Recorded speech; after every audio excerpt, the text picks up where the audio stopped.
पर करना होता है प्रहार, हर बार बार बार।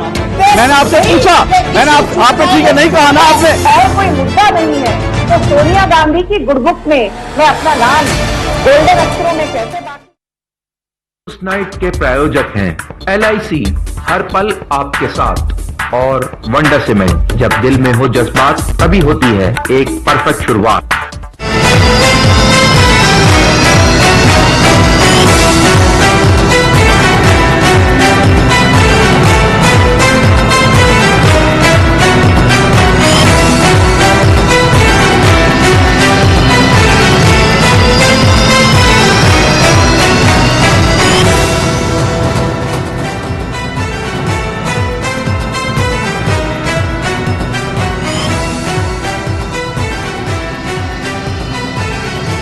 नमस्कार, न्यूज नाइट में आप सभी का स्वागत है। मैं हूं निखिल सिंह और न्यूज नाइट में आज विशेष तौर पर बात करेंगे दिल्ली की सियासत की। अरविंद केजरीवाल को सीबीआई के सम्मन के बाद आखिर क्यों मचा है सियासी घमासान, इस पर विस्तार से चर्चा करेंगे। साथ ही बात चुनावी राज कर्नाटक के सियासत की भी होगी। राजस्थान के भरतपुर में भाजपा बूथ अध्यक्ष संकल्प सम्मेलन में अमित शाह ने कांग्रेस और गहलोत सरकार पर साधा निशाना। तो साथ ही बताएंगे कि विश्व बैंक के कार्यक्रम में प्रधानमंत्री मोदी का क्या रहा संदेश। इसके अलावा भी होगी देश दुनिया की हर जरूरी खबर। शुरुआत हेडलाइंस के साथ। दिल्ली आबकारी नीति गड़बड़ी मामले में रविवार को सीबीआई करेगी केजरीवाल से पूछताछ। भाजपा ने केजरीवाल को बताया घोटालों का सरताज। केजरीवाल ने किया ईमानदारी का दावा।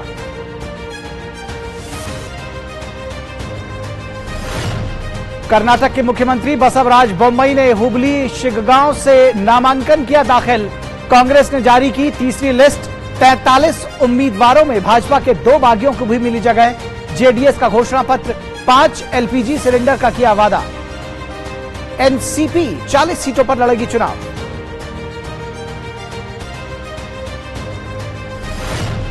राजस्थान के भरतपुर में भाजपा बूथ अध्यक्ष संकल्प सम्मेलन में अमित शाह गहलोत सरकार पर लगाए तुष्टीकरण के आरोप। कहा वोट बैंक के लालच में जारी है दंगा, दुर्व्यवहार और दलितों पर अत्याचार।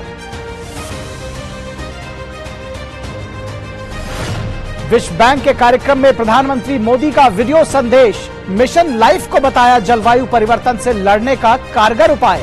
ग्लोबल वार्मिंग के खिलाफ कदम उठाने के लिए वैश्विक संस्थाओं का किया आह्वान।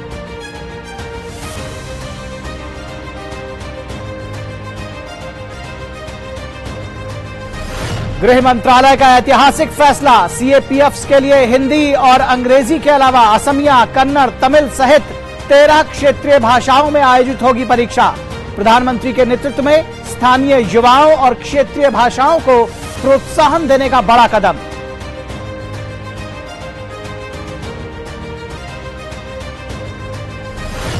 कोविड-19 की बढ़ी रफ्तार। बीते 24 घंटों में 10,753 नए मामले किए गए दर्ज। रोजाना के संक्रमण दर हुई 6.78%। जांच और जीनोम सीक्वेंसिंग की रफ्तार हुई तेज। विशेषज्ञों की सलाह है नहीं है डरने की जरूरत, महामारी से बचाव के अपनाए व्यवहार।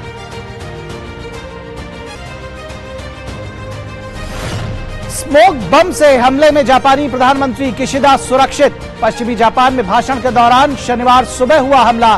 पुलिस ने संदिग्ध को किया गिरफ्तार।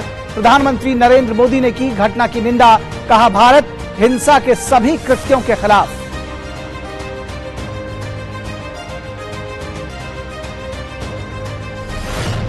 और IPL में दिल्ली का नहीं खुला खाता। लगातार मिली 5वीं हार। रॉयल चैलेंजर्स बेंगलोर ने दी 23 रन से मात।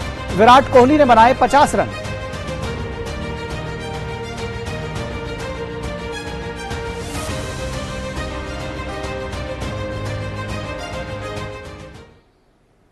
तो न्यूज नाइट में सबसे पहले बात करेंगे दिल्ली के सियासत की। दिल्ली की खबर। दिल्ली में कथित आबकारी घोटाले में आम आदमी पार्टी के संयोजक और दिल्ली के मुख्यमंत्री अरविंद केजरीवाल को पूछताछ के लिए सीबीआई का समन भेजे जाने के बाद सियासत गर्म हो गई है।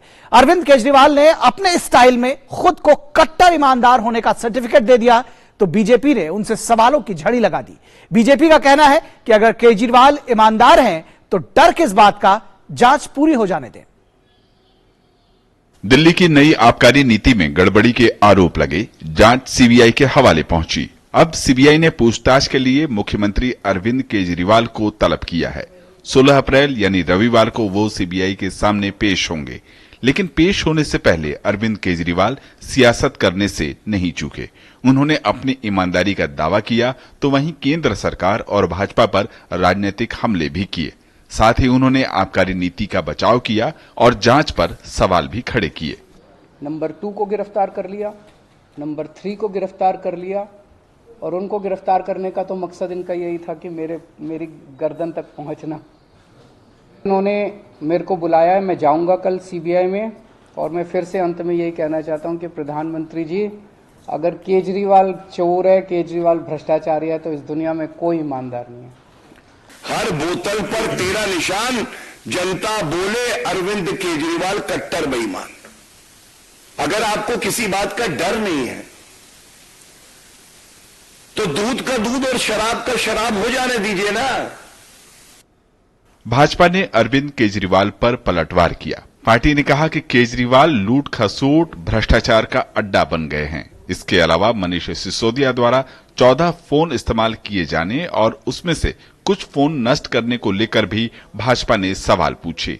वहीं केंद्रीय मंत्री अनुराग ठाकुर ने आरोप लगाए कि दिल्ली में हुई लूट में केजरीवाल की पूरी सहमति थी। इतने भोले मनीष सिसोदिया है नहीं जितना बताया जा रहा था। इनके 4 मोबाइल थे। जब जांच में इनसे कहा गया कि चारों मोबाइल फोन दे दो तो 1 दे दिया, 3 नष्ट कर दिया। क्यों भाई? कट्टर ईमानदार 3 और मोबाइल दे देते। क्या यह लग रहा था कि अरविंद केजरीवाल की गर्दन भी पकड़ी जाएगी? नष्ट कर दिया। ये कैसी ईमानदारी है? श्रीमान अरविंद केजरीवाल की पूरी सरकार, एक के बाद दूसरा मंत्री जेल गया है। स्वास्थ्य मंत्री से लेके शराब मंत्री से लेके बाकियों तक, विधायकों से लेके पार्षद तक जेल में है और ये दुनिया को ज्ञान बांटते फिरते हैं। मामले की शुरुआत पिछले साल तब हुई थी जब दिल्ली के उपराज्यपाल विनय कुमार सक्सेना ने आबकारी नीति 2021-22 में कथित अनियमितताओं के सिलसिले में सीबीआई जांच की सिफारिश की थी। सीबीआई ने 17 अगस्त 2022 को मामला दर्ज किया और जांच शुरू की। इसी मामले में दिल्ली के पूर्व उप मुख्यमंत्री मनीष सिसोदिया को भी 26 फरवरी 2023 को गिरफ्तार किया जा चुका है। दिल्ली से मेघना देव के साथ ब्यूरो रिपोर्ट, डीडी न्यूज। और दिल्ली के बाद बात कर्नाटक के सियासत की। कर्नाटक के चुनावी समर में प्रत्याशी ढेर सारे दावों और वादों के साथ अब जनता के बीच में जा रहे हैं। वहीं कांग्रेस ने 43 उम्मीदवारों की तीसरी सूची जारी की है, जिसमें भाजपा के 2 बागियों को जगह दी गई है। सूबे के सियासी पारा जो है वो अपने चरम पर है और राजनीतिक दलों के बीच जुबानी जंग की शुरुआत हो चुकी है। वहीं कर्नाटक के मुख्यमंत्री बसवराज बोम्मई ने आगामी चुनाव के लिए शिवगांव विधानसभा क्षेत्र से अपना नामांकन दाखिल किया। कर्नाटक की कुल 224 विधानसभा सीटों के चुनाव को लेकर सभी दल अपनी पूरी तैयारी के साथ दमखम ठोक रहे हैं। राज्य के मुख्यमंत्री बसवराज बोम्मई ने हुबली जिले में निर्वाचन क्षेत्र शिवगांव से नामांकन दाखिल किया। उन्होंने पूर्ण बहुमत के साथ भाजपा की जीत का दावा भी किया। साथ ही बोम्मई ने विश्वास जताया कि जल्द ही पार्टी नाराज चल रहे जगदीश शेट्टर को मना लेगी। दूसरी ओर भाजपा ने कांग्रेस पर हमला बोला और एसडीपीआई से संबंधों पर सवाल पूछे। A clear and categorical answer from the Congress party that what is your relationship with SDPI, and other opposition parties should clarify what is their relationship with SDPI, and a tacit relationship and behind the curtain understanding with forces like PFI which are now duly banned by the government. दूसरी ओर विपक्षी कांग्रेस ने 43 उम्मीदवारों की तीसरी सूची जारी कर दी है, जिसमें भाजपा के 2 बागियों को जगह दी गई है। बेलगांव के अथानी विधानसभा क्षेत्र से पूर्व उप मुख्यमंत्री लक्ष्मण सवादी को मैदान में उतारा है। हालांकि कांग्रेस को एक झटका राज्य में लगा जब महाराष्ट्र में सहयोगी एनसीपी ने कर्नाटक विधानसभा की 40 सीटों पर चुनाव लड़ने का ऐलान कर दिया। बीते विधानसभा चुनाव में एनसीपी ने कर्नाटक में 18 सीटों पर ही चुनाव लड़ा था। पवार साहब कौन सा डायरेक्शन में बोलता वही डायरेक्शन में मैं जाना है। एनसीपी अलग, अब सेपरेट अकेला लड़ेगा। एक बात बोलने के लिए मैं बोलता, वो क्या बोला, तो एनसीपी सपोर्ट नहीं तो कोई भी गवर्नमेंट फॉर्मिंग नहीं होता। उधर जेडीएस ने अपना घोषणा पत्र जारी किया है। पूर्व प्रधानमंत्री और जेडीएस नेता एचडी देवेगौड़ा ने 12 चुनावी वादों के साथ ये घोषणा पत्र जारी किया, जिसमें महिला सशक्तिकरण, 5 एलपीजी सिलेंडर मुफ्त देने का वादा और युवाओं के सशक्तिकरण का भी वादा किया गया है। इस बीच जेडीएस पारिवारिक कलह और खींचातान से भी गुजर रही है, जिसमें देवेगौड़ा की पुत्रवधू भवानी रेवन्ना को टिकट नहीं दिया गया है। चुनावी सरगर्मी के बीच कांग्रेस नेता राहुल गांधी रविवार को कर्नाटक के कोल्लार से जय भारत सत्याग्रह यात्रा की शुरुआत करेंगे। वर्ष 2019 में राहुल गांधी ने लोकसभा चुनाव के दौरान कोलार में ही मोदी उपनाम को लेकर टिप्पणी की थी, जिसके बाद राहुल गांधी की लोकसभा सदस्यता चली गई। बेंगलुरु से आयशा खानुम के साथ ब्यूरो रिपोर्ट, डीडी न्यूज। प्रधानमंत्री नरेंद्र मोदी ने आज विश्व बैंक के कार्यक्रम को वीडियो संदेश दिया। उन्होंने कहा कि जलवायु परिवर्तन का मुकाबला सिर्फ कॉन्फ्रेंस रूम की टेबल से नहीं किया जा सकता, इसे हर घर में खाने की टेबल पर लड़ना होगा। आज जब विचार चर्चा टेबल से खाने की टेबल तक जाती है तो ये एक जन आंदोलन बन जाता है। Climate change cannot be fought from conference tables alone. It has to be fought from the dinner tables in every home. When an idea moves from discussion tables to dinner tables, it becomes a mass movement. Making every family and every individual aware that their choices can help the planet, can provide scale and speed. Mission Life is about democratizing the battle against climate change. When people become conscious that simple acts in their daily lives are powerful, there will be a very positive impact on the environment. और जलवायु परिवर्तन की चुनौती से निपटने के लिए वैश्विक संस्थाओं की भूमिका और उनके सहयोग को लेकर प्रधानमंत्री ने जोर दिया। वहीं उन्होंने बताया कि 2015 में यूएनजीए के बिहेवियरल चेंज की जरूरत पर उन्होंने जब बात की तो आज तक बहुत प्रगति हो चुकी होती। The seeds of this movement were sown long ago. In 2015, at the United Nations General Assembly, I spoke about the need for behavioral change. Since then, we have come a long way. In October 2022, the UN Secretary General and I had launched Mission Life. The preamble of the outcome document of COP27 also speaks about sustainable lifestyle and consumption. And it is wonderful to see that experts in the climate change arena have also adopted this mantra. और Lord Nicholas strain ने प्रधानमंत्री की प्रशंसा की। उन्होंने कहा कि प्रधानमंत्री मोदी विकास की एक नई परिभाषा गढ़ रहे हैं। साथ ही उन्होंने कहा कि G20 में भी भारत का नेतृत्व इस दिशा में नजर आएगा।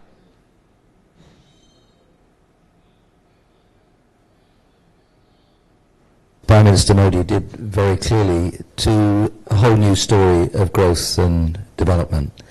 If we see a new path full of opportunity, then we are much more likely to work together to make it happen. But we've got to have a picture of what that looks like.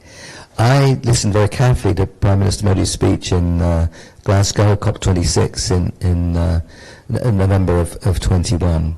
And what he set out, including life, and life was very much part of it, but it's still a bigger picture of what sustainable, resilient and inclusive growth. और प्रधानमंत्री नरेंद्र मोदी के नेतृत्व में एक ऐतिहासिक निर्णय के तहत गृह मंत्रालय ने केंद्रीय सशस्त्र पुलिस बलों के लिए हिंदी और अंग्रेजी के अलावा 13 क्षेत्रीय भाषाओं में कांस्टेबल परीक्षा आयोजित करने को मंजूरी दे दी है। यह ऐतिहासिक निर्णय गृह एवं सहकारिता मंत्री अमित शाह की पहल पर सीएपीएफ में स्थानीय युवाओं की भागीदारी बढ़ाने और क्षेत्रीय भाषाओं को प्रोत्साहन देने के लिए लिया गया है। हिंदी और अंग्रेजी के अलावा प्रश्न पत्र अब असमिया, बंगाली, गुजराती, मराठी, मलयालम, कन्नड़, तमिल, तेलुगु, उड़िया, उर्दू, पंजाबी, मणिपुरी और कोंकणी भाषाओं में तैयार किया जाएगा। इस निर्णय के फलस्वरूप लाखों उम्मीदवार अपनी मातृभाषा में परीक्षा में भाग ले सकेंगे, जिससे उनके चयन की संभावनाएं बढ़ जाएंगी। गृह मंत्रालय और कर्मचारी चयन आयोग कई भारतीय भाषाओं में परीक्षा के संचालन की सुविधा के लिए मौजूदा समझौता ज्ञापन से संबंधित एक परिशिष्ट पर हस्ताक्षर करेंगे। कांस्टेबल कर्मचारी चयन आयोग द्वारा आयोजित ये प्रमुख परीक्षाओं में से एक है, जिसमें देश भर के लाखों उम्मीदवार भाग लेते हैं। हिंदी और अंग्रेजी के अतिरिक्त 13 क्षेत्रीय भाषाओं में परीक्षा का आयोजन 1 जनवरी 2024 से होगा। इस निर्णय के बाद यह उम्मीद है कि राज्यों और केंद्र शासित प्रदेशों की सरकारें स्थानीय युवाओं को अपनी मातृभाषा में परीक्षा देने के इस अवसर का उपयोग करने और देश की सेवा में करियर बनाने के लिए बड़ी संख्या में आगे आने के लिए प्रोत्साहित करने के लिए व्यापक अभियान शुरू करेंगे। प्रधानमंत्री नरेंद्र मोदी के नेतृत्व और गृह एवं सहकारिता मंत्री अमित शाह के मार्गदर्शन में गृह मंत्रालय क्षेत्रीय भाषाओं के उपयोग और विकास के प्रोत्साहन के लिए प्रतिबद्ध है। और न्यूज राइट पे फिलहाल रुकेंगे एक छोटे से ब्रेक के लिए, कहीं मत जाइएगा। ब्रेक के उस पार भी खबरें जारी रहेंगी। ये है भुलक्कड़ भास्कर। भास्कर शर्ट।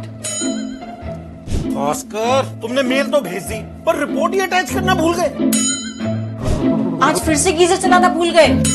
बहू वो पीएनबी का नंबर क्या है? 1800 पीएनबी का नया टोल फ्री नंबर 1800 शुरू करो, डालो बुनियाद, घर महल नजर आएगा।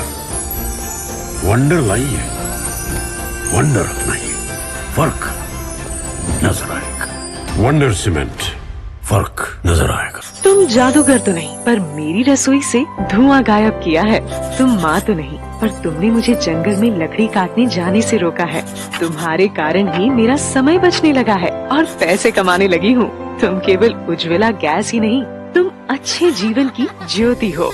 ये योजना देश की गरीब महिलाओं को न सिर्फ धुएं से मुक्ति दिला रही है, बल्कि उनके सशक्तिकरण का भी बड़ा माध्यम बनी है। स्वच्छ ईंधन से सेहत के साथ आओ बनाएं आत्मनिर्भर भारत।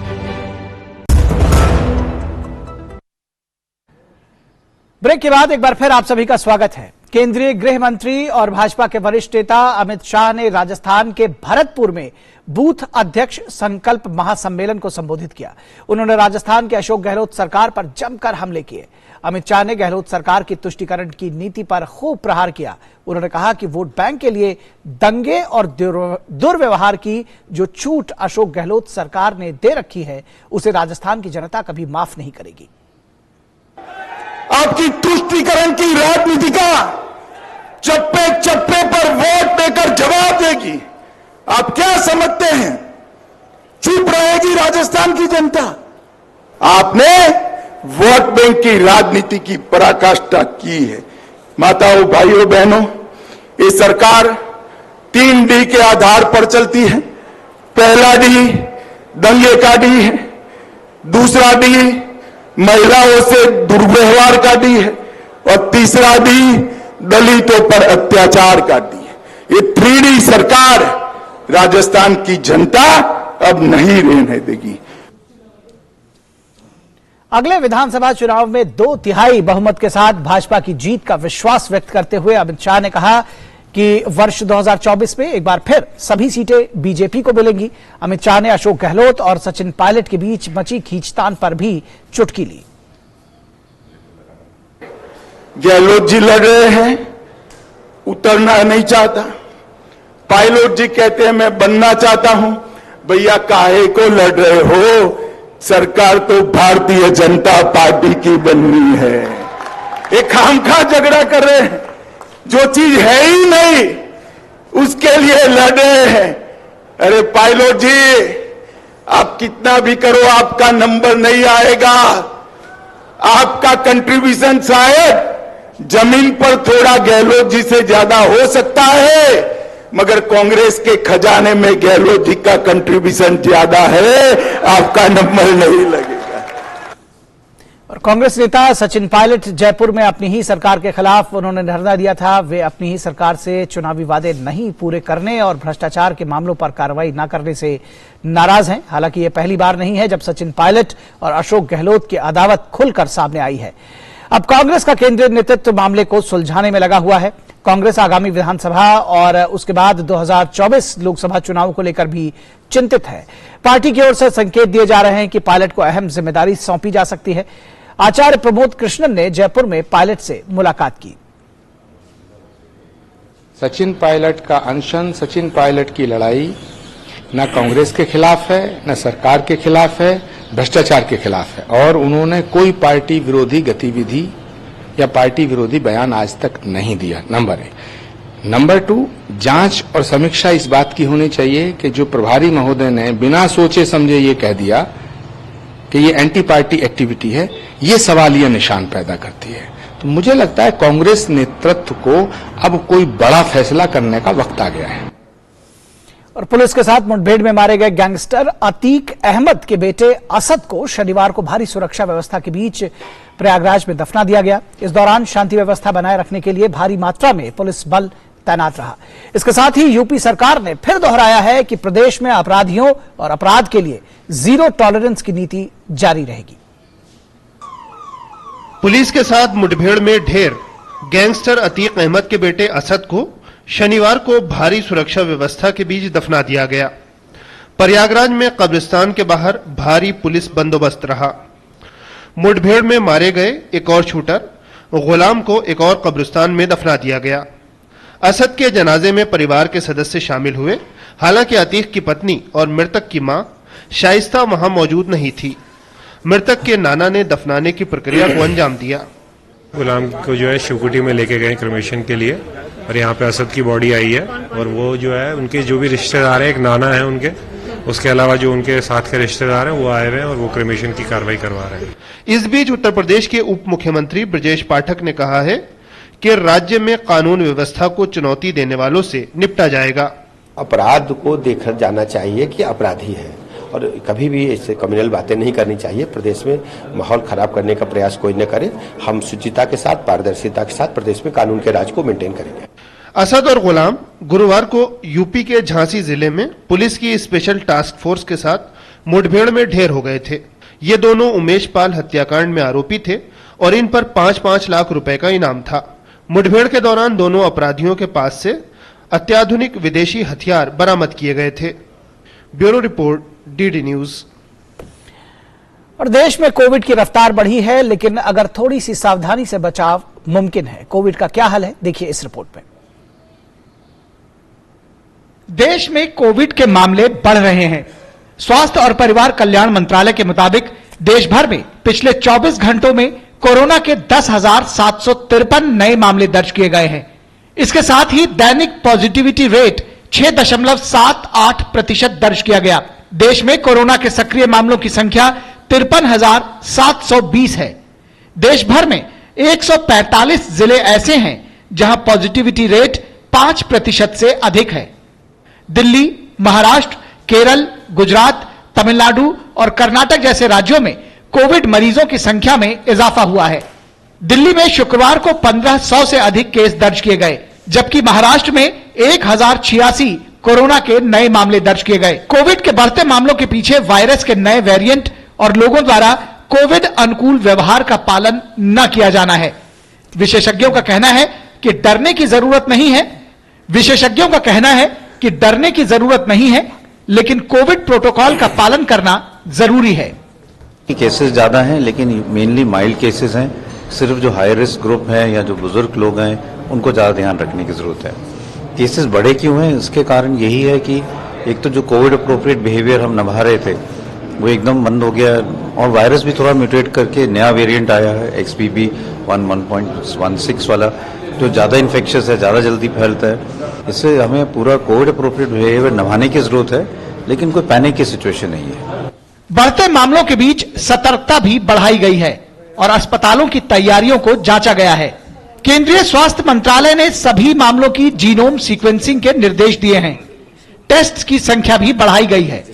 पिछले 24 घंटे में 1,58,625 कोविड टेस्ट किए गए हैं। अब तक टीकाकरण का कुल आंकड़ा 220 करोड़ 66 लाख से अधिक खुराक का हो चुका है।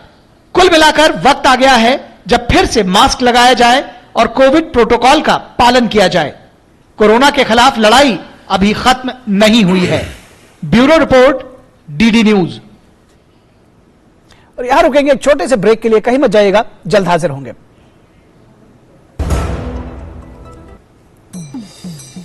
सुनिए सुनिए सुनिए, ताऊ चाची बहन भाईजान, हमारे बाबा के पास है हर समस्या का समाधान। बाबा, सूखा, बाढ़ जैसी प्राकृतिक आपदा के नुकसान से सुरक्षित हो मेरे क्षेत्र का हर किसान। कोई है निदान?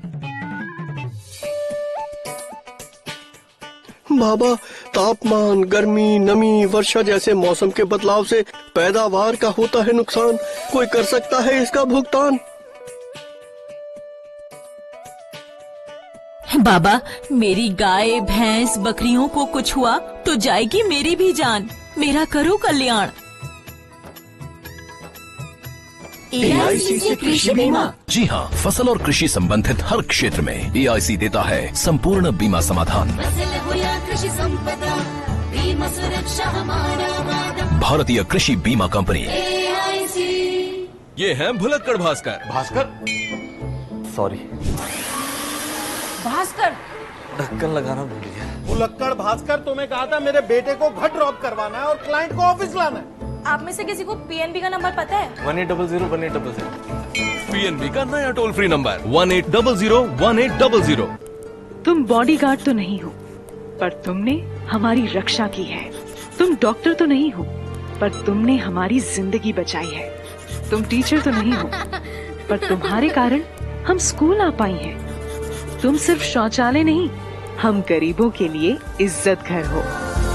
जिस शौचालय की बात करने में कभी झिझक होती, वो शौचालय आज देश की सोच का अहम हिस्सा हो गया। स्वच्छ भारत की आदत के साथ आओ बनाएं नया भारत। ब्रेक के बाद एक बार फिर आप सभी का स्वागत है और हम चर्चा करेंगे दिल्ली की सियासत की, जिसके बारे में हमने विस्तार से आपको बताया कि किस तरह से दिल्ली में सियासी घमासान मचा हुआ है। अरविंद केजरीवाल को सीबीआई के समन के बाद से जो दावे प्रतिदावे और आरोप प्रत्यारोप का दौर जारी है, अब किस तरह से ये पूरा मामला बैठता है, क्या कुछ है इसमें, और इस पर चर्चा करने के लिए हम खासतौर पर आज का हमारा जो विशेष है आबकारी घोटाला जांच पर सियासी घमासान, और इस पर हम विशेष बात करेंगे। जांच की आंच केजरीवाल तक, ये हमारा आज का विशेष है। जांच की आंच केजरीवाल तक, तो आखिर क्यों घमासान मचा हुआ है, इस पर हम विस्तार से चर्चा करेंगे। हमारे साथ में 3 खास मेहमान इस चर्चा में जुड़े हुए हैं। हमारे साथ में अनुजा कपूर, जो कि बीजेपी की प्रवक्ता है, जुड़ी हुई हैं। अनुजा जी, स्वागत है आपका। विष्णु पाठक, जो कि आम आदमी पार्टी के नेता है, विष्णु जी स्वागत है आपका भी। और रामकृपाल सिंह, जो कि सीनियर जर्नलिस्ट है, रामकृपाल जी स्वागत है आपका। अगर विष्णु जी आपके साथ शुरुआत करें, जब न्यायपालिका में आप कहते हैं कि आपको न्यायपालिका में भरोसा है, जाहिर सी बात है, मैं उम्मीद करते हैं कि आप ये कहेंगे कि न्यायपालिका में आपको भरोसा है, तो फिर डर किस बात का है? अगर जांच है तो जांच हो जाने दीजिए। इतना उसके पहले से स्टेटमेंट्स और उसके बाद फिर उसके क्रॉस स्टेटमेंट्स, इन सब की जरूरत क्या है? इतना सेल्फ एक्सप्लेनेशन की जरूरत क्यों है? नहीं, इसमें सेल्फ एक्सप्लेनेशन कहाँ है? आप ये बताइए कि हमें लगेगा कि हमारे ऊपर कोई जबरदस्ती जो है फंसाया जा रहा है, तो क्या हम अपनी बात, हम as a political party, public, हमारा कुछ पर्सनल तो है नहीं, हम एक पॉलिटिकल पार्टी हैं, तो पॉलिटिकल पार्टी, जनता हमको वोट दे करके नेता चुनती है, तो क्या जो जनता वोट देती है उसको हकीकत जानना चाहिए कि नहीं जानना चाहिए? तो हम जो बात है वो जनता को लेके जा रहे हैं। सरकार जो आरोप लगा रही है, आरोप लगा रही, सरकार ने जगह जगह छापा, हम सरकार से भी पूछ रहे हैं कि आपने आरोप लगाया, आप ये बता दीजिए कि हमारे यहाँ सीबीआई रेड हुआ मनीष सिसोदिया जी के घर पे, उनके रिश्तेदार के यहाँ, उनके गांव में, उनके नौकर के, आपको मिला क्या? ये जानने का अधिकार है कि नहीं आम आदमी पार्टी के कार्यकर्ता को, या आम आदमी पार्टी को, या देश की जनता को? अदालत में बता ही रहे हैं कि क्या क्या मिला, किस तरह से चीजें नहीं नहीं, कुछ नहीं, व्यवस्था पर हमको अदालती व्यवस्था पूरा सम्मान है, अदालत पर पूरा सम्मान है। हमको सरकार पर शक है, सरकार जो है विपक्षियों को जानबूझ करके, सरकार विपक्षियों को दबाने के लिए, विपक्षियों को फंसाने के लिए इस तरह का काम कर रही है। हमको न्यायालय पर भरोसा है, और ये बात भी निश्चित है, न्यायालय पर भरोसा है, जब न्यायालय पर भरोसा है तो न्याय हो जाने दीजिए ना, जांच हो जाने दीजिए। देखिए न्याय आप जैसे न्यायालय पर अगर भरोसा होता, क्योंकि इसके पहले भी जो तमाम सारे मामले आए, वो ऐसा लगता है कि जैसे एक्स्ट्रा जुडिशियल, आपको लगता है कि संविधान से ऊपर उठ करके हम बात करेंगे, हम सभी के ऊपर आरोप लगा देंगे। ये जो राजनीति में लाना है, ये कहीं ना कहीं लगता है कि उससे पहले ही खुद को आपने जांच हुई नहीं, आपने ईमानदार बता दिया, सेल्फ सर्टिफिकेट ले लिया, तो ये सारी चीजें किस ओर इशारा करेंगी? आप एक बात बताइए कि सरकार को जांच करने के लिए कौन रोक रहा है? सरकार ने जांच किया ना, जानबूझ करके। सरकार से सवाल पूछने का हमारा राइट नहीं है क्या? हमने विधानसभा में पूछा कि सरकार हमको ये बताए, सरकार हमको वो बताए, तो उसके बाद हम, ताकि कोई सवाल नहीं करे, विपक्षी दल के नेता, सिर्फ केजरीवाल जी का बात नहीं है, ये तमाम विपक्षी दल के नेता कोई सवाल नहीं करे। जो सवाल करता, केजरीवाल जी मुखर होकर सवाल किए, विधानसभा में उन्होंने कहा, और बाकी जगह भी पब्लिक प्लेटफॉर्म पे भी बोला। इसके बदले उनका है कि उनको नोटिस पकड़ा दो। क्यों नोटिस पकड़ा दो? सीबीआई कहां पे उनका दस्तखत है, कहां पे उन्होंने साइन किया है, कहां पे उन्होंने लिया है? रिश्वत लिया तो बताओ ना। रुपया पकड़ा जाता है बीजेपी नेताओं के पास, कर्नाटक में पकड़ा जाता है, और बीजेपी के नेताओं के पास रुपया पकड़ा, सीबीआई रेड होती है आम आदमी पार्टी के पास। आबकारी का जो पूरा घोटाला रहा है, कथित तौर पर, उसको हम अभी कथित ही कह रहे हैं, लेकिन वो सारे जो साक्ष्य है वो तो अदालत जो है वो में रखे जा रहे हैं, सीबीआई और ईडी अदालत में रख रही है। अनुजा जी, आपको जोड़ना चाहेंगे, किस तरह से आप देखती हैं? क्योंकि ये कह रहे हैं कि ये जो सवाल पूछ रहे हैं, इस वजह से इनके नेताओं को फंसाया जा रहा है। नमस्कार निखिल जी, मुझे लगता है कि आम आदमी पार्टी अपने बनाए हुए चक्रव्यूह में फंस चुकी है। Now they are coming to a full circle, और ये एक बहुत बड़ी बात है। जब आप अपने चक्रव्यूह को भेद नहीं पा रहे, तो आप विक्टिम प्ले कार्ड कर रहे हैं। सीबीआई और ईडी अपना काम कर रही है। जब कांग्रेस में नेशनल हेरल्ड पर जब सीबीआई ने शिकंजा कसा था, तो यही अरविंद केजरीवाल जी बहुत खुश हुए थे, बहुत खुश। और जब कांग्रेस ने अभी इनके ऊपर शिकंजा कसा है, तो कांग्रेस बहुत खुश है, और दोनों साथ में मिलजुल कर ऑपोजिशन में मोदी जी को गिराने में भी काम करेंगे। इनकी वीडियो भी सामने आती है। तो मुझे एक बात समझ में नहीं आती है, आपको सीबीआई से कोई काम है, आपको परेशानी है, आपको लगता है सीबीआई आपके मन मुताबिक काम नहीं कर रही है, तो ईओडब्ल्यू की आप सरकारी हेल्प लीजिए, और उसके बाद आप कोर्ट में जाइए ना। आपके पास दस्तावेज है, आप क्यों नहीं जाते? ये लीगल प्रोसेस है, आप कीजिए। मनीष सिसोदिया जी की एफआईआर को क्वॉश करने के लिए कौन षड्यंत्र रच रहा है, ये तो आपको देखना होगा कि आम आदमी पार्टी के जो वकील आपने ट्रेन रखी हुई है, वो क्वॉश नहीं करवा पाए। और फिर आप कहते हैं सुप्रीम कोर्ट पे, बाकी अदालतों पे, टायर कोर्ट पे आपको विश्वास है, तो कौन आपको बेल नहीं दे रहा है? मुझे खुद बहुत दुख हो रहा है सुनकर कि मनीष भाई अंदर है, सत्येंद्र जैन अंदर है। अब आप कहेंगे कि हम सब अंदर जा रहे हैं, तो अरविंद केजरीवाल जी को लग रहा है कि क्या मैं भी अंदर चले जाऊंगा कल? तो ये तो आपको सोचना है, कैसा इन्होंने क्या कांड किया है कि जहां पर इनको अंदर जाने की नौबत आ रही है। आप जहां कहते हैं कि इन्होंने सिग्नेचर नहीं किया, तो ये तो आप सोचिए और बताइए कि सिग्नेचर ये नहीं कर रहे हैं, और उसके बाद आप कहते हैं कि ये दुनिया में बता रहे हैं सबको कि हमारी बनाई हुई पॉलिसी जो पंजाब में है वो तो बड़ी सफल है। तो इसका मतलब आप मानते हैं अरविंद केजरीवाल जी कि वो पॉलिसी आपने बनाई, आपके संरक्षण में बनी है? क्योंकि कभी आप कहते हैं यू टर्न, कभी आप कहते हैं विक्टिम कार्ड, तो असलियत क्या है? और क्या जिस घर में जो आपका घर है वहां पर क्या ड्राफ्टिंग हुई थी? क्या आपने किसी को पकड़ाई थी? और वो कौन है? से अरविंद जो आज बात करते हैं, दिनेश अरोड़ा कौन है? ये तो आपको बताना पड़ेगा ना।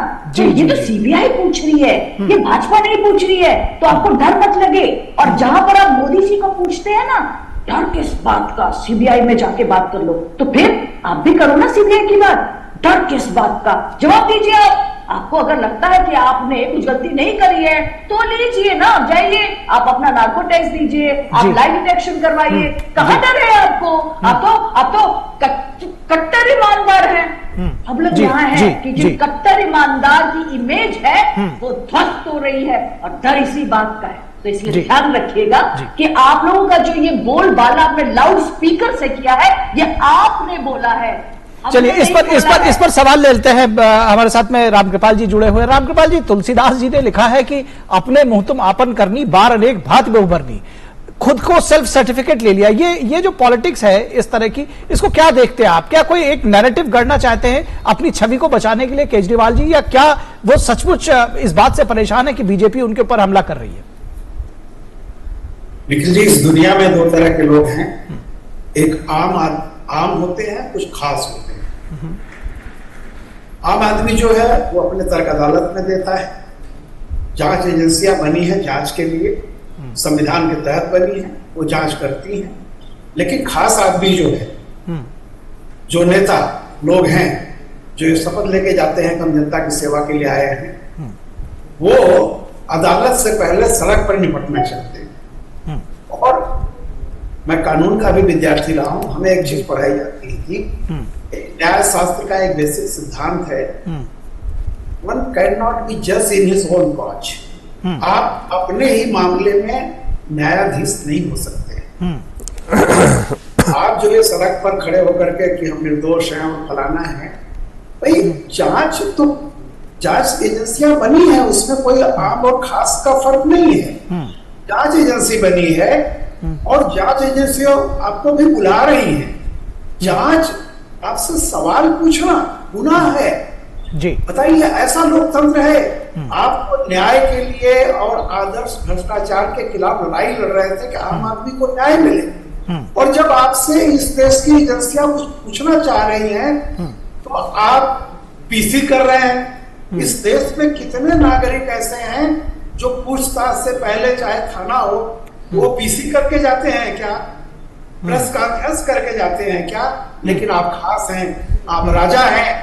किसी में कहावत है ना, king can do no wrong. राजा कभी गलती नहीं करता। जी विष्णु पाठक जी से इसका जवाब ले लेते हैं। जी विष्णु पाठक जी, ये जो सवाल अभी रामकृपाल जी ने उठाए हैं कि यू कैन नॉट बी जज इन योर ओन केस, आप अदालत का फैसला आने से पहले ही सड़कों पर उसको निपटा देना चाहते हैं। रामकृपाल जी सीनियर पत्रकार हैं, उनका हम लोग सम्मान करते हैं, उनको बहुत दिन से सुनते हैं जी। लेकिन वो बताएं कि हमको तो लगता है या देश की जनता को अब लगने लगी है कि राजा का व्यवहार तो केंद्र सरकार का है। ये राजा है, ये हमारे सूबेदार हैं, जब मर्जी यहां से पर्ची काट दो, उसको हटा दो। उनको ये एहसास ही नहीं है कि पब्लिक ने वोट देकर के उनको चुना है। उसके बाद उनके तरह तरह के बदनामी का आप ये बता दीजिए ना कि मिला क्या? आम आदमी, दिल्ली की आम आदमी पूछ रही है कि मिला क्या? मिला क्या?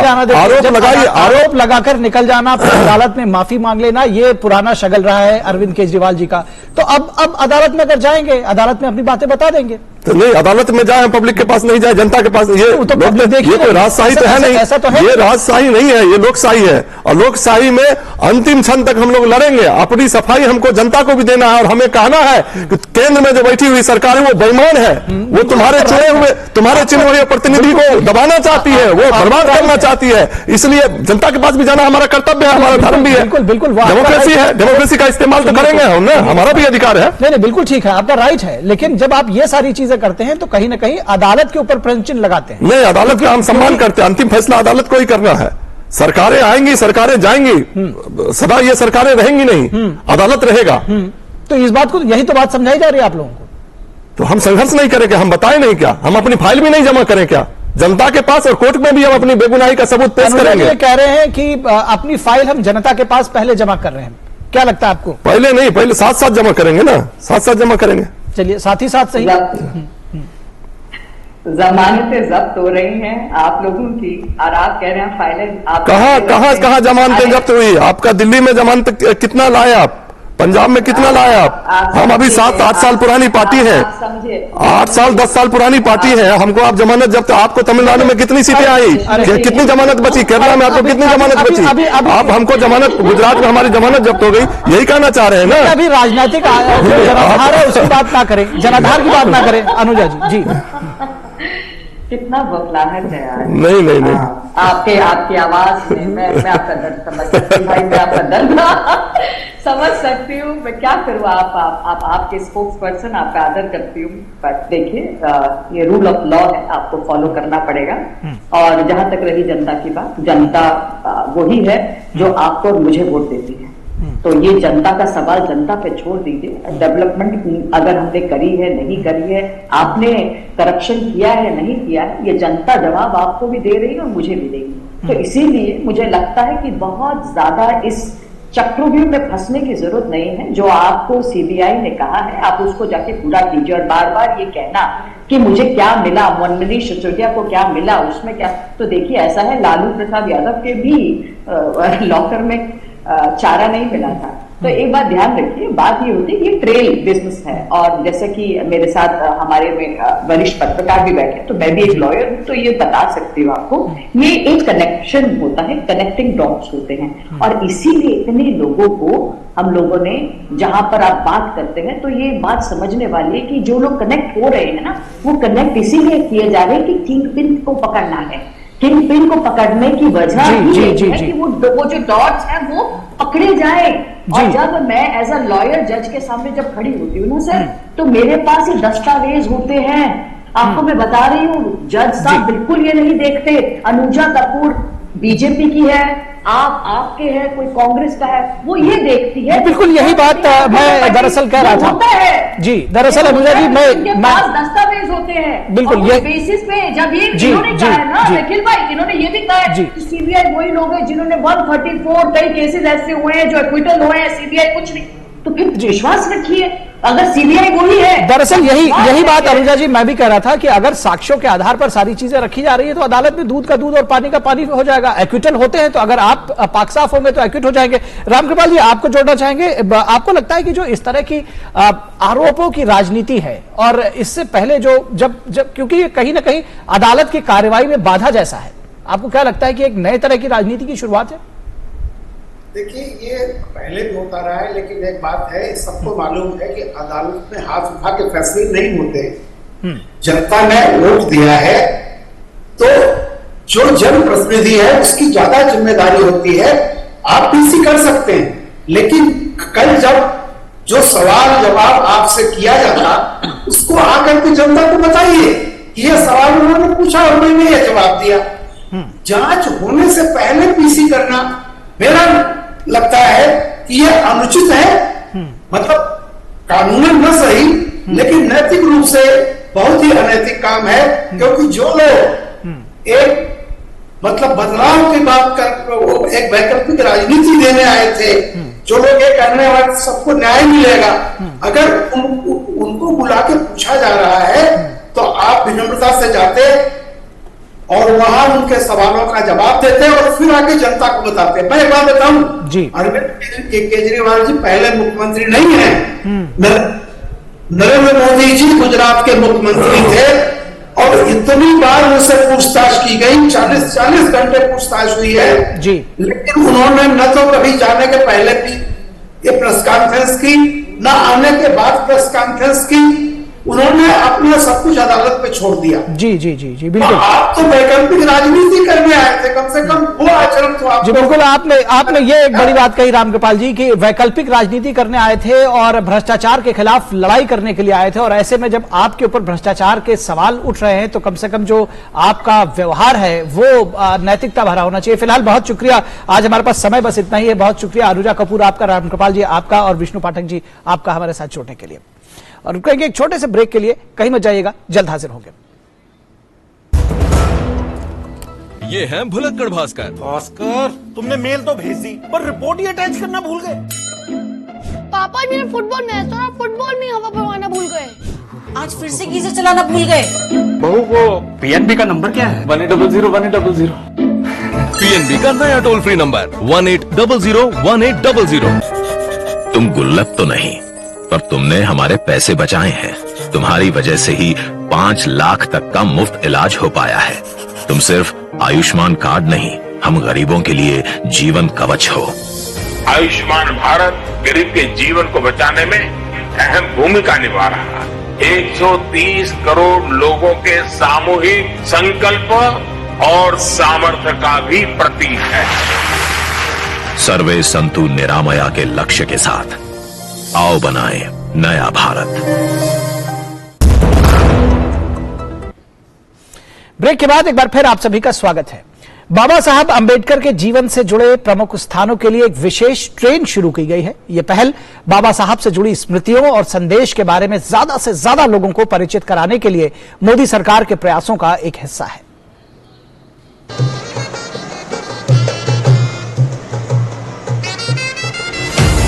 बाबा साहब अंबेडकर के जीवन से जुड़े प्रमुख स्थानों के सफर पर निकली ये ट्रेन बहुत खास है। दिल्ली के हजरत निजामुद्दीन रेलवे स्टेशन से शुक्रवार को भारत गौरव टूरिस्ट ट्रेन अंबेडकर सर्किट पर रवाना हुई। ट्रेन के रास्ते में बाबा साहब के जीवन से जुड़ी प्रमुख जगहें जैसे नई दिल्ली, महू, नागपुर और पवित्र बौद्ध स्थल जैसे सांची, सारनाथ, गया और राजगीर तथा नालंदा हैं। यात्रा करने वाले बाबा साहब अंबेडकर के सिद्धांतों के बारे में समझेंगे।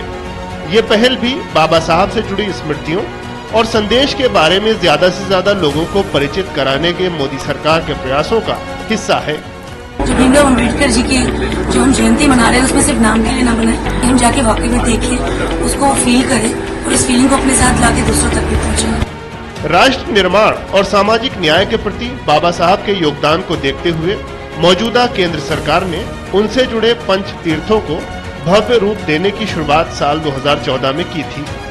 इसके तहत महू, नागपुर, लंदन, दिल्ली और मुंबई में बाबा साहब से जुड़े स्मारकों को संजोया गया है। मोदी सरकार ने बाबा साहब के प्रति सम्मान प्रकट करने के लिए कई अहम कदम उठाए हैं। 2016 में पीएम मोदी महू स्मारक जाने वाले देश के पहले प्रधानमंत्री बने। 2017 में पीएम मोदी ने डॉक्टर अंबेडकर अंतर्राष्ट्रीय केंद्र का शुभारंभ किया। 2018 में पीएम मोदी ने दिल्ली में डॉक्टर अंबेडकर राष्ट्रीय स्मारक का शुभारंभ किया। 2020 में केंद्र सरकार ने अंबेडकर जयंती पर अवकाश घोषित किया। जब जब देश के संविधान और सामाजिक उत्थान की बात होती है, तब प्रधानमंत्री मोदी बाबा साहब से प्रेरणा लेने की बात कहते हैं। बाबा साहब की विचारधारा के मूल में समानता अनेक रूपों में निहित है।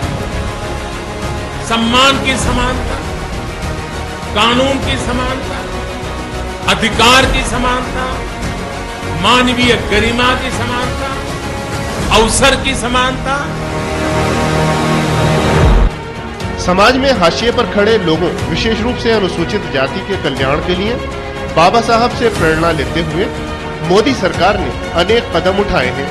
इनमें चालू वित्त वर्ष में कुल बजट के 15.74% का अनुसूचित जातियों के लिए विकास कार्य योजना हेतु आवंटन, अनुसूचित जातियों के लिए प्री मैट्रिक और पोस्ट मैट्रिक स्कॉलरशिप, अनुसूचित जातियों के छात्रों की उच्च शिक्षा के लिए पूर्ण आर्थिक सहायता, अनुसूचित जातियों के आर्थिक विकास के लिए वित्त पोषण, स्टैंड अप इंडिया योजना के तहत अनुसूचित जाति से जुड़े लोगों को 5,625 करोड़ रुपए से अधिक ऋण, पीएम मुद्रा योजना के अंतर्गत 23.2 लाख करोड़ रुपए के कुल ऋण में से आधे से अधिक SC, ST और OBC को देना और सामाजिक सशक्तिकरण और कौशल विकास से जुड़े कई अन्य कदम शामिल हैं।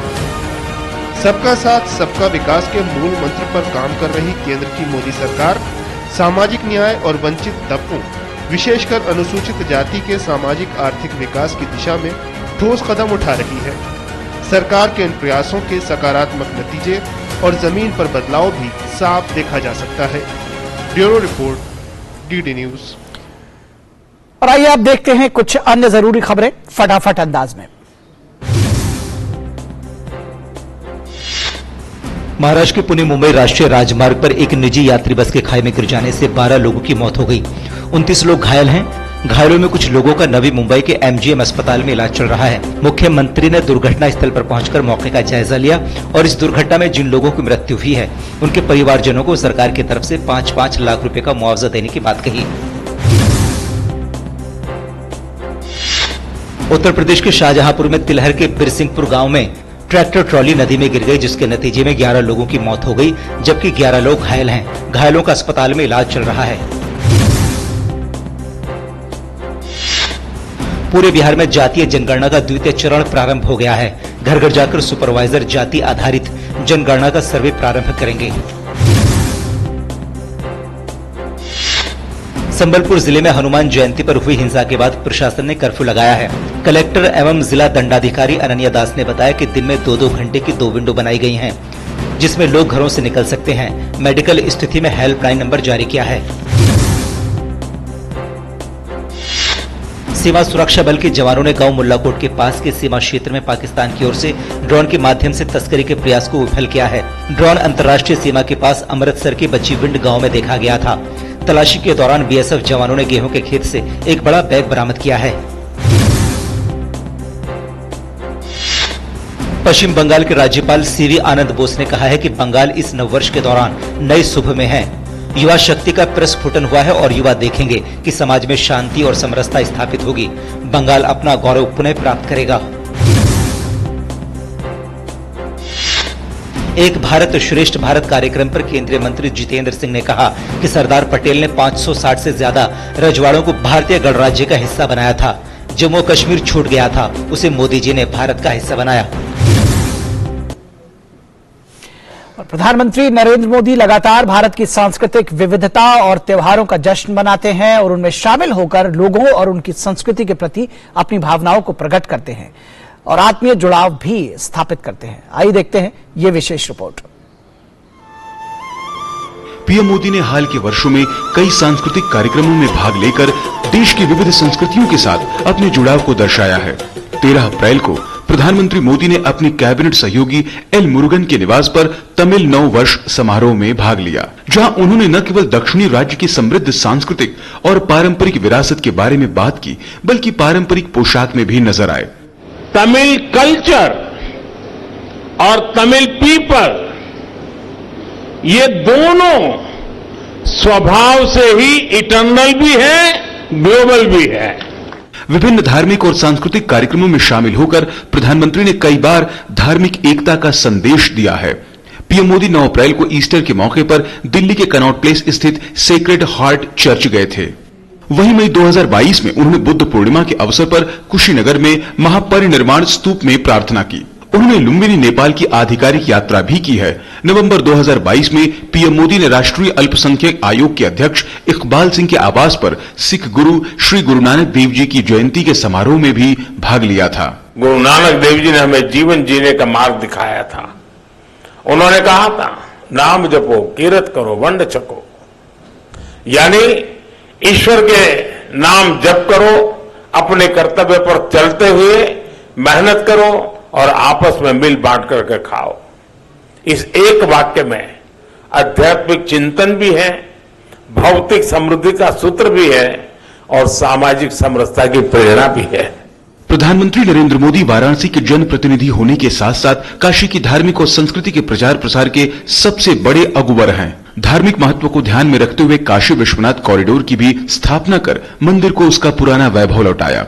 यही नहीं, पिछले साल उज्जैन महाकाल कॉरिडोर का भी अनावरण किया। मैं मानता हूं हमारे ज्योतिर्लिंगों का ये विकास भारत की आध्यात्मिक ज्योति का विकास है, भारत के ज्ञान और दर्शन का विकास है। विविध संस्कृतियों के साथ अपने जुड़ाव के माध्यम से प्रधानमंत्री अक्सर एक समावेशी समाज का संदेश देते रहते हैं। इसी क्रम में फरवरी 2023 में पीएम मोदी ने दिल्ली में बरिसु कन्नड़ दिम दिमावा सांस्कृतिक उत्सव का उद्घाटन किया था।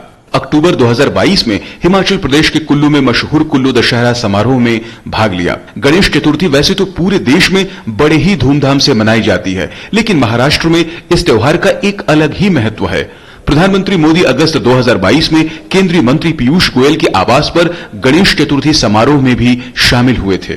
पीएम मोदी ने पिछले साल नवंबर में मणिपुर संगई फेस्टिवल को भी संबोधित किया था। फेस्टिवल ऑफ वननेस, इस थीम पर संगाई फेस्टिवल का सफल आयोजन भविष्य के लिए हमें और ऊर्जा देगा, नई प्रेरणा देगा। संगाई मणिपुर का स्टेट एनिमल तो है ही, साथ ही भारत की आस्था और मान्यताओं में भी इसका विशेष स्थान रहा है। जाहिर है प्रधानमंत्री का विभिन्न सांस्कृतिक कार्यक्रमों में शामिल होना देश में एकता, सद्भाव और भाईचारे का संदेश तो देता ही है, साथ ही साथ इससे देश और विदेश में लोगों को भारत की संस्कृति और विरासत को जानने और पहचानने का भी मौका मिलता है। Bureau report, DD news. और वसुधैव कुटुंबकम भारतीय संस्कृति के मूल में है। कोविड-19 महामारी के दौरान भी भारत ने इसे सच कर दिखाया था। दुनिया के कई देशों को वैक्सीन से लेकर अन्य जरूरी चीजों की सहायता पहुंचाई थी। प्रधानमंत्री ने 26 अप्रैल 2020 को मानवता के महायज्ञ में भारत की भूमिका का जिक्र किया था।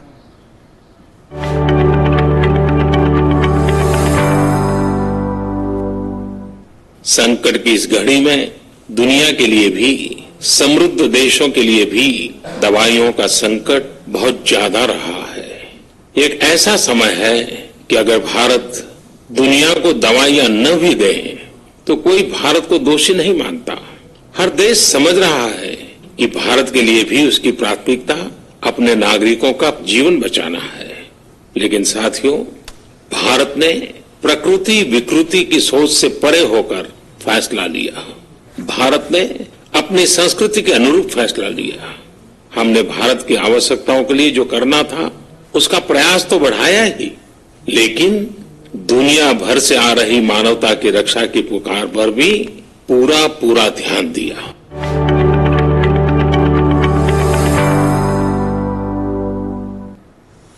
और जापान के प्रधानमंत्री किशिदा फुमियो आज एक धमाके में बाल बाल बच गए। यह धमाका तब हुआ जब प्रधानमंत्री किशिदा फुमियो भाषण दे रहे थे। सुरक्षा कर्मियों ने तुरंत हरकत में आकर प्रधानमंत्री किशिदा को सुरक्षित निकाल लिया। पुलिस ने एक संदिग्ध को हिरासत में लिया है। किशिदा सुबह वाकायामा प्रांत में सैकाजाकी बंदरगाह के दौरे पर थे।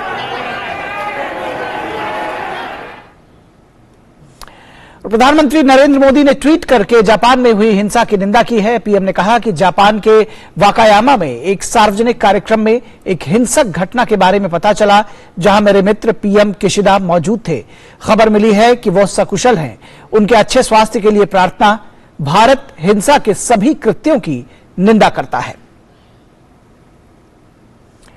और इंडियन प्रीमियर लीग में शनिवार को बेंगलुरु में खेले गए पहले मुकाबले में रॉयल चैलेंजर्स बेंगलोर ने दिल्ली कैपिटल्स को 23 रन से हरा दिया।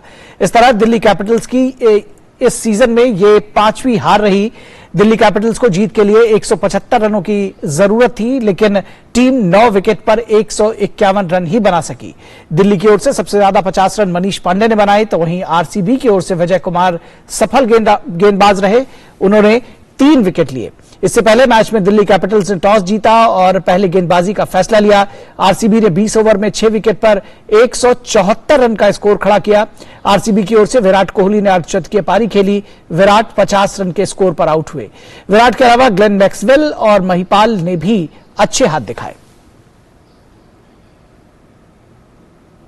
और खेल जगत की तमाम खबरों को जानने के लिए देखते हैं ये स्पोर्ट्स रैप। WPL की सफलता को देखते हुए बीसीसीआई इस लीग के लिए आयोजन के लिए अलग से विंडो पर ध्यान दे रहा है। बीसीसीआई चाहता है कि IPL और WPL के आयोजन में अंतर हो और इसलिए WPL के आयोजन के लिए एक अलग से विंडो पर काम किया जा रहा है। लखनऊ सुपर जायंट्स के गेंदबाज मयंक यादव भी IPL से बाहर हो गए हैं। मयंक यादव की जगह लखनऊ की टीम ने अर्पित गुलेरिया को टीम में शामिल किया है। अर्पित गुलेरिया की अगर क्रिकेट करियर की बात करें तो उन्होंने हिमाचल प्रदेश के लिए घरेलू क्रिकेट में डेब्यू किया था। हालांकि वो अब सर्विसेज के लिए खेलते हैं। महिला फुटबॉल को नया रूप देने और बेहतर आर्थिक अवसर सृजित करने के लिए AIFF ने भारतीय महिला लीग को नया रूप देने का बीड़ा उठाया है। अगले सीजन से IWL में भाग लेने वाली शीर्ष 8 टीमों के लिए ये अनिवार्य होगा कि न्यूनतम वेतन 3.2 लाख रुपए के पूर्ण पेशेवर वास्तविक अनुबंध पर कम से कम 10 भारतीय खिलाड़ी हों। मैनचेस्टर यूनाइटेड के डिफेंडर लिसांड्रो मार्टिनेज पैर में लगी चोट के चलते अब बाकी बचे सीजन में क्लब की ओर से भाग नहीं ले पाएंगे। मार्टिनेज को यूरोपा लीग में सेविया के खिलाफ मैच के दौरान चोट लग गई थी, जिसके बाद उन्हें स्ट्रेचर पर मैदान से बाहर ले जाया गया था। फीफा महिला विश्व कप का आयोजन इस साल ऑस्ट्रेलिया और न्यूजीलैंड में होना है। इस कड़ी में इस टूर्नामेंट में भाग लेने वाले देशों के आम लोगों के बीच जागरूकता लाने के उद्देश्य से फीफा ट्रॉफी का भ्रमण कराया जा रहा है और इसी के तहत इस ट्रॉफी ने न्यूयॉर्क सिटी का भ्रमण किया। इस ट्रॉफी का डिजाइन 1998 में तैयार किया गया था और इसका वजन 4.6 किलोग्राम है। Sports desk, DD news. तो न्यूज नाइट के इस अंक में बस इतना ही। हमारी पूरी टीम को दीजिए इजाजत। नमस्कार।